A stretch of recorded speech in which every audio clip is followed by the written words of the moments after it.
Ideal mentor series આપણી અદ્ભુત દુનિયા પર્યાવરણ પ્રકરણ 2 મેળામાં જઈએ. નીચેના પ્રશ્નોના 1-2 વાક્યમાં ઉત્તર આપો. રાધા અને તેના પરિવાર જવા માટે કયા વાહનનો ઉપયોગ કર્યો? શા માટે? રાધા અને તેના પરિવારે મેળામાં જવા માટે બસનો ઉપયોગ કર્યો. આખો પરિવાર એક સાથે સહેલાઈથી મુસાફરી કરી શકે તે માટે તેમણે આ વાહન પસંદ કર્યું. બીજો પ્રશ્ન, આપણે આપણા વડીલોની સંભાળ કેવી રીતે રાખી શકીએ? આપણે વડીલોને સમયસર દવા અને ખોરાક આપીને તેમની જરૂરિયાતોનું ધ્યાન રાખીએ અને તેમની સાથે પ્રેમપૂર્વક સમય વિતાવીને સંભાળ રાખી શકીએ. પ્રશ્ન નંબર 3, તમે તમારા શહેર, નગર, ગામમાં મુસાફરી કરવા માટે કયા વાહનનો ઉપયોગ કરો છો? અમે અમારા વિસ્તારમાં મુસાફરી કરવા માટે સામાન્ય રીતે ઓટો રિક્ષા, બસ, મોટરસાયકલ અથવા કારનો ઉપયોગ કરીએ છીએ. પ્રશ્ન નંબર 4, આપણે આપણી આસપાસ કેવા પ્રકારના વાહનો જોઈએ છીએ? અમે અમારી આસપાસ સાયકલ, સ્કૂટર, રિક્ષા, કાર, બસ, માલ સામાનની હેરફેર માટે ટ્રક કે ટ્રેક્ટર જેવા વાહનો જોઈએ છીએ.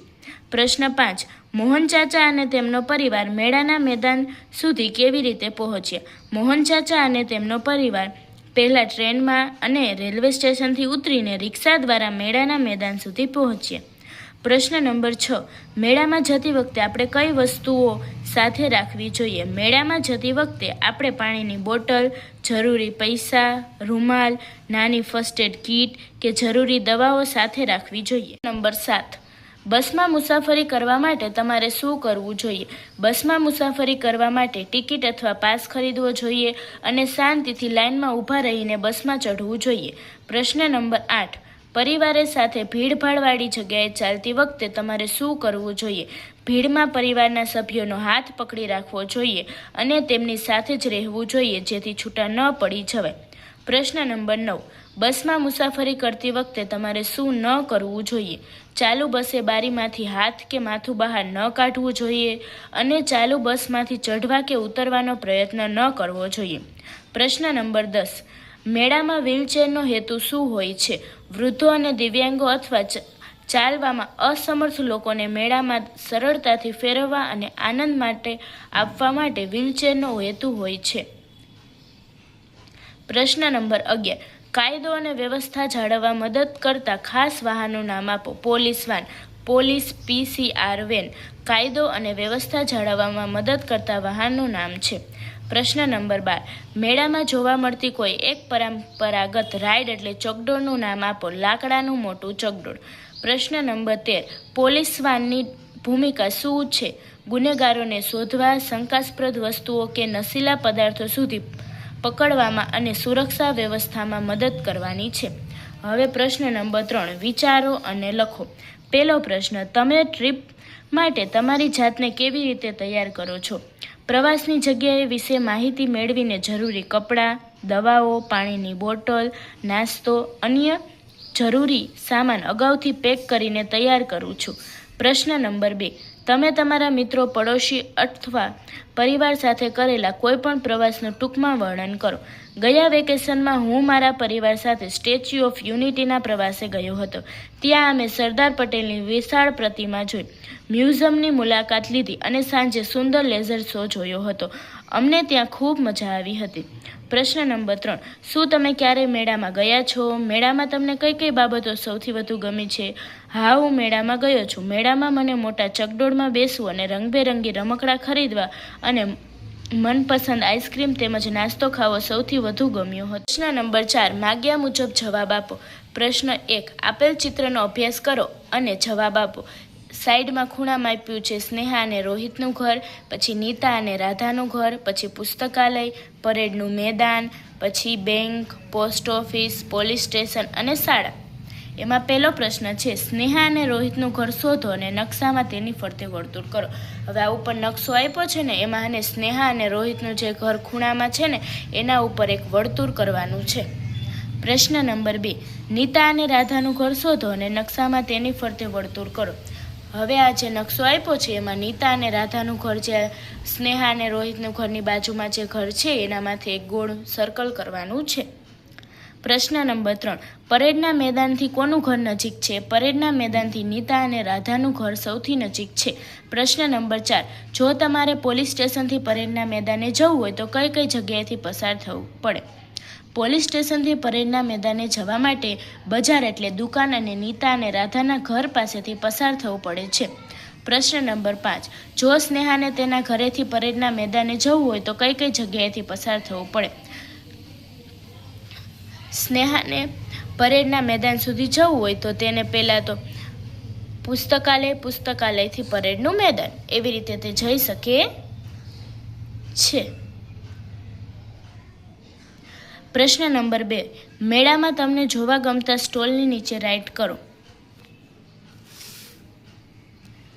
તમને મનપસંદ હોય એના નીચે રાઇટ કરવા. પ્રશ્ન નંબર 3, તમે રોજ જતા હોય તેવા તમારા ઘરથી શાળાનો રૂટ દોરો. જે આવી રીતે દોરેલો છે, એક સાઈડ શાળા દોરેલી છે, એક બાજુ ઘર, વચ્ચે રોડ છે, પુસ્તકાલય, બેંક, ઝાડવા, બગીચો, હોડી, તળાવ, મંદિર, પર્વત વગેરે.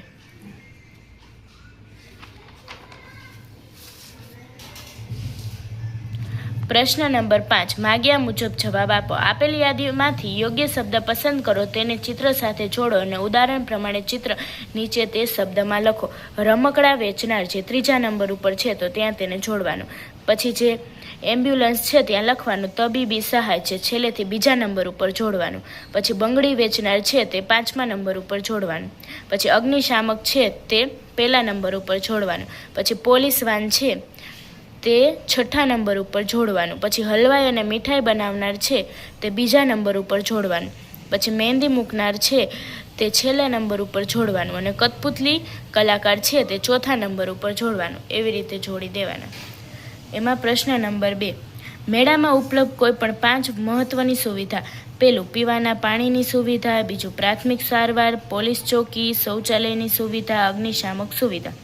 મેળામાં જોવા મળતા કોઈ પણ 5 સ્ટોલ. રમકડાનો સ્ટોલ, મીઠાઈનો સ્ટોલ, બંગડી અને શણગારનો સ્ટોલ, આઈસ્ક્રીમ અને ગોળાનો સ્ટોલ, ફુગા ફોડવાનો સ્ટોલ. મેળામાં મળતી કોઈ પણ 5 પરંપરાગત વાનગી. જલેબી, ફાફડા, ગાંઠિયા, ભજીયા, મોહનથાળ, પેંડા, લાડુ. પ્રશ્ન નંબર 5, તમારી નજીકમાં આવેલી કોઈ પણ 5 મહત્વની જાહેર સ્થળોના નામ લખો. અમારી નજીકમાં આવેલા સરદારબાગ, કેસરબાગ, નગર દરવાજો, મણિમંદિર અને શંકરબાગ. પ્રશ્ન નંબર 6, નીચે આપેલા દરેક પ્રશ્નના જવાબ માટે આપેલા વિકલ્પોમાંથી યોગ્ય વિકલ્પ પસંદ કરી લખો. પહેલું, પ્રવાસ પર જતી વખતે સાથે શું લઈ જવું મહત્વનું છે? ઓપ્શન બી, પાણીની બોટલ. બીજો MCQ, વૃદ્ધ લોકોને મુસાફરી દરમિયાન શા માટે મદદની જરૂર પડી શકે છે? ઓપ્શન સી, તેમના પગમાં દુખાવો થઈ શકે છે. પ્રશ્ન નંબર 3, મેળાઓ સામાન્ય રીતે ક્યાં ભરાય છે? ઓપ્શન ડી, ખુલ્લા મેદાનોમાં. મેળાના પ્રવેશદ્વાર પર નકશો શા માટે ઉપયોગી છે? ઓપ્શન બી, વિવિધ સ્ટોલનું સ્થાન જાણવા માટે. પ્રશ્ન નંબર 5, આમાંથી મેળામાં વેચાતું પરંપરાગત રમકડું કયું છે? એ, ભમરડો. પ્રશ્ન નંબર 6, પરંપરાગત મેળામાં કયા પ્રકારની રાઇડ સામાન્ય છે? ઓપ્શન સી, ચગડોળ. પ્રશ્ન નંબર 7, મેળામાં પોલીસ જીપ અને એમ્બ્યુલન્સ જેવા ખાસ વાહનોનો શો ઉપયોગ છે? ઓપ્શન બી, સુરક્ષા અને મદદ માટે. વિકલ્પ 8, કુંભ મેળાની ખાસિયત શું છે? ઓપ્શન સી, વિશ્વનો સૌથી મોટો મેળો. પ્રશ્ન નંબર 7, યોગ્ય શબ્દ વડે ખાલી જગ્યા પૂરો. પહેલું, બસમાં ખાલી જગ્યા મુસાફરો પાસેથી પૈસા લે છે અને તેમને ટિકિટ આપે છે તો કંડક્ટર.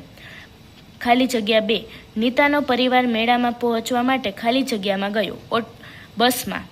પ્રશ્ન નંબર 3, રસ્તો ઓળંગતા પહેલાં આપણે ખાલી જગ્યા તરફ જોવું જોઈએ. બંને દિશાઓ. ઓપ્શન નંબર 3, રસ્તો.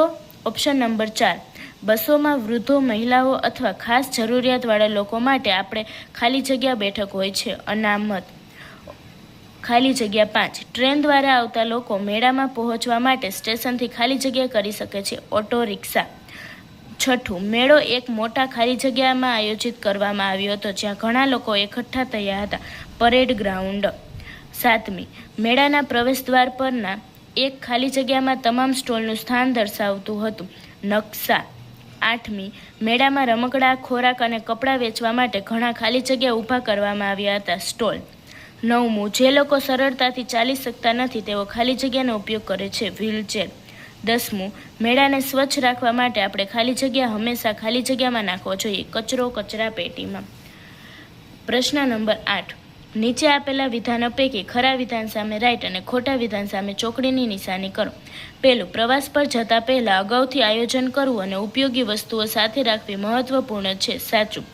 બીજું, કંડક્ટરનું કામ બસને સુરક્ષિત રીતે ચાલવાનું છે, ખોટું. ત્રીજું, ચાલતી બસમાં આમ તેમ દોડવું અને બૂમો પાડવી એ સારી વાત છે, ખોટું. ચોથું, મેળો સામાન્ય રીતે નાના ઇન્ડોર હોલ અથવા રૂમમાં યોજાય છે, ખોટું. 5મું, મેળામાં રમકડાં અને મીઠાઈઓ વેચવા માટે પોલીસ જીપનો ઉપયોગ થાય છે, ખોટું. 6ઠું, લોકો સામાન્ય રીતે મેળામાં સ્ટોલને રંગબેરંગી વસ્તુઓ અને પ્રદર્શનથી શણગારે છે, સાચું. 7મું, મેળામાં ખોવાયેલ અને મળેલ બૂથ પરના સ્વયંસેવકો મુલાકાતીઓને મદદ કરે છે, સાચું. 8મું, કુંભ મેળો દર 12 વર્ષે એકવાર ભરાય છે, સાચું. Thank you.